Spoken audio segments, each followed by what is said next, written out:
Hi guys, thanks for coming back to my channel. Today I am going to show you a quick recipe that I found on Pinterest that I really like. It's really easy and it's for a vanilla mug cake. So it's low carb and should fit right in for a snack on my low carb diet.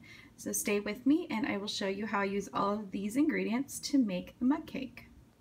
Okay, so to get started I have 2 tablespoons of almond flour and a tablespoon of coconut flour, which I have just added into this little ramekin.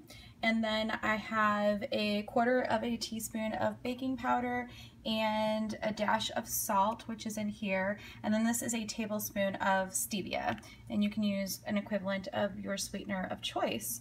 I then have some coconut oil, that's 1 tablespoon, and I have an egg that I also have a 1/2 teaspoon of vanilla extract in there, as well as my almond milk, which is 2 tablespoons plus 1 teaspoon.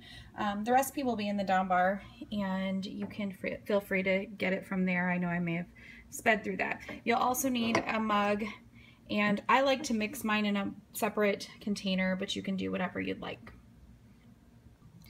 Okay, so to get started, I'm going to take my flour, and that is almond and coconut flour, and put that in the bowl.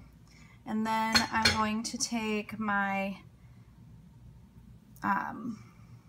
baking soda and salt and put that in the bowl. So those are my dry ingredients, and I'm just gonna mix those around, nothing too particular. So then next I've actually got my wet ingredients in this little bowl, plus I added my stevia to my wet ingredients, and I'm just going to give those a good whisk with my fork, a little beating, kind of get that egg broken up and mix the sweetener in with that. So once I have all of that mixed in, I will add it directly to my my dry mix. I forgot to add my coconut oil, however, so we'll do that now. I just need, mine stays pretty melted. You can melt it in the microwave if yours is solid, or just put it in a sink of water. It melts very quickly. So that's my tablespoon of coconut oil.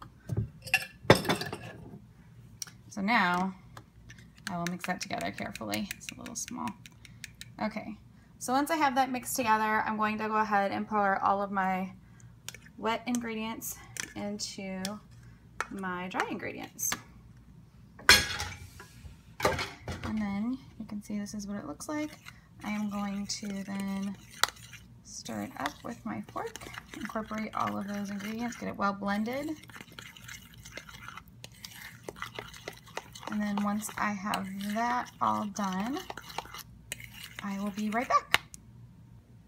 Okay, so once you have all of the ingredients incorporated, this is what it'll look like. It's a nice consistency. So I've taken a little bit of coconut oil, and I don't know if you can tell, and I don't even know if it's necessary, but I just spread a little bit of it, a thin layer, to keep the cake from sticking on the inside of my mug. So now I'm just going to transfer all of this batter into my mug, and you can see the consistency of it at this point pretty well. So I'm going to get every bit out of it with my spatula.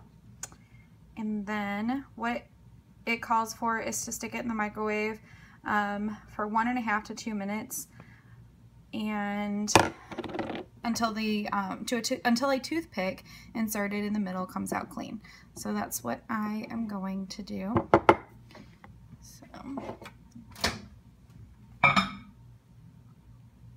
So here's my mug in the microwave, and I'm just going to start it for 130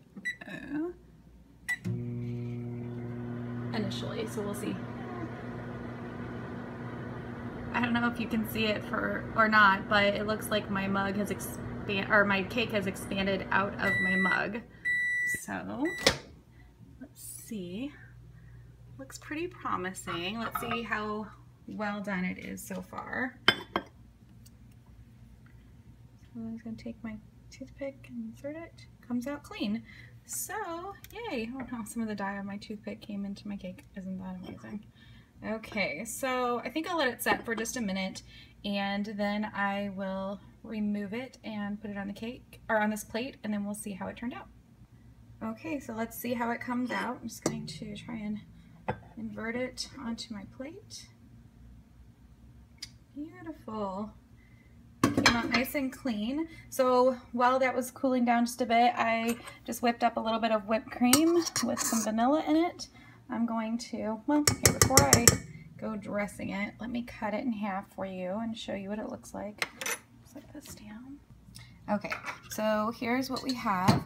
I'm going to just kind of slice it right down the middle, and then we'll layer it with some whipped cream and berries, and we'll give it a taste. So there it is. You can see it's pretty airy and nice looking texture. So I'm gonna put some of this cold whipped cream on there. Just a little layer. And I'm gonna add some of my berries, which I've already washed and sliced and put it into this little bag. And I portioned it out to where I can know my macros when I choose to eat berries. And then I'm going to slide this other piece right on top. Oh, that looks delicious. I'm going to put a little bit more of my whipped cream on it, or a lot more. And then I will top it with about half of these berries, and I'll have more to eat on the side. Doesn't that look beautiful? So here's how it turned out. It's all layered up really nicely with those berries and that whipped cream. It seems to stand alone pretty well. You could probably share this with another person and actually be completely satisfied with this. This makes a pretty large cake, and here's what it looks like when you cut through it. So as you can see, it holds up really nicely, even with all that whipped cream and toppings on it. And I just cannot wait to have a taste. I'm nearly shaking as I anticipate it. So,